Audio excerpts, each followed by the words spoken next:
Welcome to the Deep Dive. Today, we're tackling some really powerful sources, philosophical stuff, digging into purpose, accountability, and, well, resilience.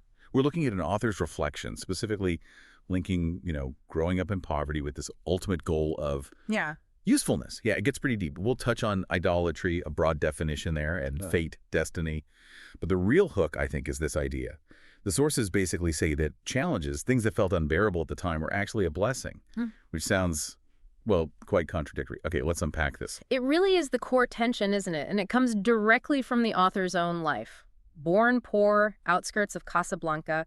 Looking back, they argue that this tough start, it gave them something essential, like a kind of necessary friction. Friction, how so? It instilled discipline, pushed them towards education, and maybe most importantly, it helped them avoid distractions, what they call modern idolatry. We'll get into that. Okay, so let's start with poverty then, this radical reframing. Because usually we see it purely as a negative, a barrier. Exactly. But the author makes a really sharp distinction. It's crucial.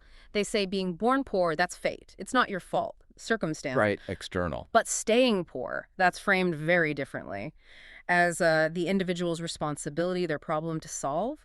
The argument is that the difficulty itself, climbing out of that hole, is what actually forges the person, makes them successful, happy, useful eventually. The journey is the point. That's a really strong stance, especially today when we talk so much about systemic issues, barriers people face. Oh, yeah, it's bold. How do they score that intense personal agency with things like, bias or just lack of basic resources, health, capital? Well, they don't really deny those things exist. Yeah. The troubles with health, education, stability that often come with poverty, they acknowledge them. But here's the twist. They argue those misfortunes are actually for your own benefit. For your benefit, huh? It's like a mental reframing. The idea is when you're truly tested, when you're deep in trouble, you just don't have the luxury of getting sidetracked. It forces focus. Like, if your house is on fire, you act. You don't sit around debating the building code. Exactly that. When the problems are real, painful, immediate, it forces you to focus entirely on your own business, your own survival, your own solutions. Action becomes the only option. Complaining, protesting, blaming others, the government, the system, whatever the source is clear, that solves nothing. Zero. So the message is, go to work, go do something about it. Basically, mind your own business because you have No other options. no other options if you want to get out of that crisis. Right. And that intense, forced focus, that's where everything positive starts, according to this view. The source directly links that hard work to future happiness. Happiness isn't just handed to you, it's a byproduct of effort. So it comes from solving your own massive problems first. Yeah, and then, crucially, using that ability to help other people, that's where the deep satisfaction comes from later on. Okay, so if that intense focus is the engine for getting ahead and finding happiness, then this next concept, idolatry, must be the roadblock. And it's not just about golden calves or something. No, definitely not. The author uses idolatry much more broadly. It starts with the obvious, maybe worshiping stuff, material things, or idealizing people, chasing money, fame, putting so much energy into something external that it turns your life upside down, usually for something that ultimately doesn't help or even harms your real purpose. But then it gets really interesting when they apply it to behavior. Being enslaved to your own bad habits, that's also idolatry. That's a key insight, I think. Behavioral idolatry. We're not talking small flaws here. It's about destructive patterns people cling to, almost like they're defining principles. Think chronic procrastination, maybe self-sabotage, refusing to let go of pessimism. Like the person who says, well, that's just who I am. I can't change. Using it almost as a shield. Precisely. They make an idol out of their own limitations and defend it. The source is really firm here. Destructive things, betrayal, bad manners, bad intentions. These are not acceptable standards. And enabling it is bad, too. Yeah. It says befriending or enabling someone stuck in that pattern just adds fuel to the fire. It prevents them, and maybe you, from moving towards usefulness. Okay, here's where it gets really interesting. Connecting these ideas.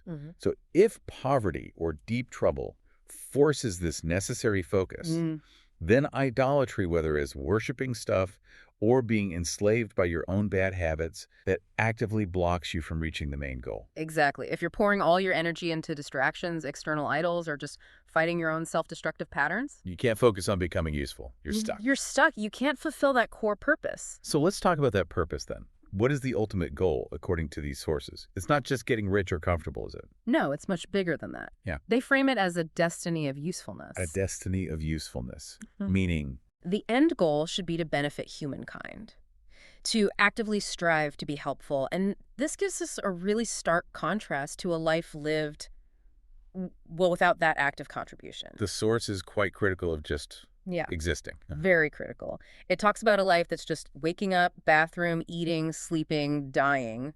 It argues we're built for more than just biological functions. The language is pretty strong. It says when you stop acting, stop moving forward with purpose, you have no active footprint. You're considered dead. Metaphorically dead, yes. Yeah. But it's meant to shock you into realizing the importance of action, of contribution. The comparison used is quite something. It says if you live without striving to be useful, even a simple tree. A tree. Yeah, a tree just doing its thing, growing, providing shade, oxygen. That tree is way better than you in decades. Wow. Because the tree is fulfilling its purpose, making an impact. The point is, striving to be useful is what gives life meaning. Okay, so back to the Casablanca connection. How does that forced focus from hardship translate into benefiting humankind later? Seems like a big leap from personal survival to global benefit. The link is in the skills you develop. If you're forced by extreme difficulty, poverty, health crises, whatever, to solve massive existential personal problems, you develop incredible focus, resilience, problem-solving skills, insight. You get really good at fixing things, basically. Because you had no choice. Right. So once you've navigated your own crisis, those hard-won abilities are what you then offer to others, to society. You shift gears. From survival mode to contribution mode. Exactly. Using the tools that were forged in that fire of personal trouble. Now, underpinning all of this, there's a huge philosophical piece we need to bring in. Without it, accepting misfortune like this just doesn't quite track. And that's the belief in fate or destiny, what the source calls qadar. Yes, qadar. It's a central concept in Islam, meaning divine will or predetermination. For the author, this is fundamental. The belief is that everything that happens, everything, whether we label it good or bad, is already destined by a higher power. If we think about that just as a mental framework, even outside a specific faith, it sounds like radical acceptance.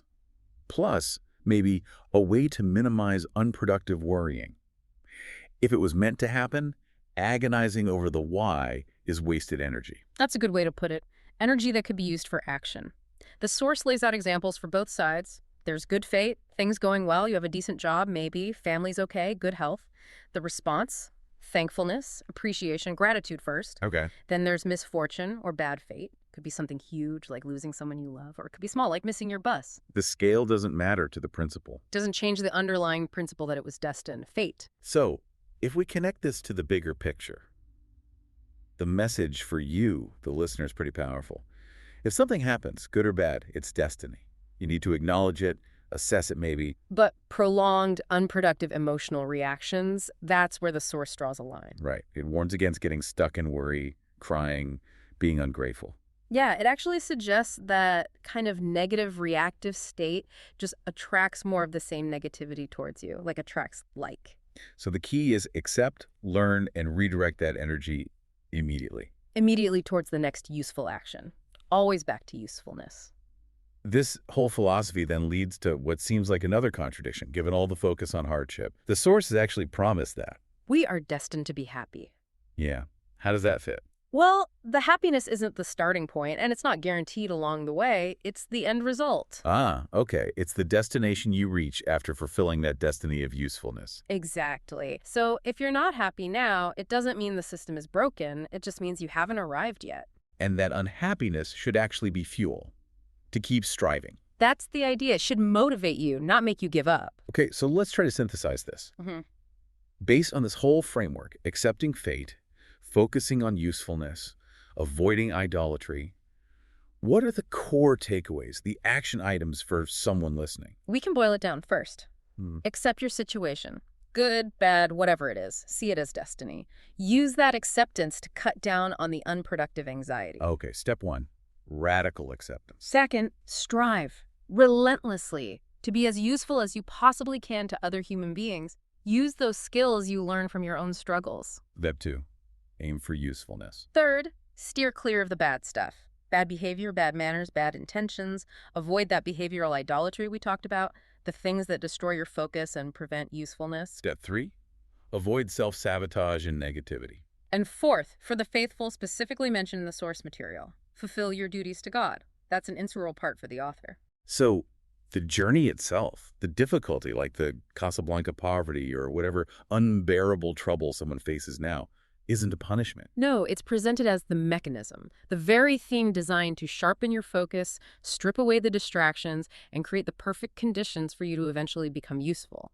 It's how your personal destiny aligns with that bigger purpose. Right. That initial hardship clears the decks. It forces you to stop worrying about everyone else's problems or blaming external factors. You have to focus solely on solving your own urgent issues. And that intense focus, that commitment, that's what creates the active footprint they talk about. That's what makes a life meaningful. So let's leave you with a final thought to mull over, building directly on these sources.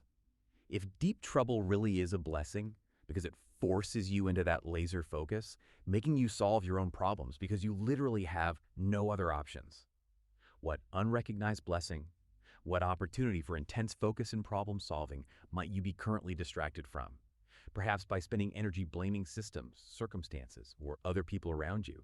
Just consider the potential power in truly minding your own business when the situation demands it. Think about that. Thanks for joining us for this deep dive. We'll catch you next time.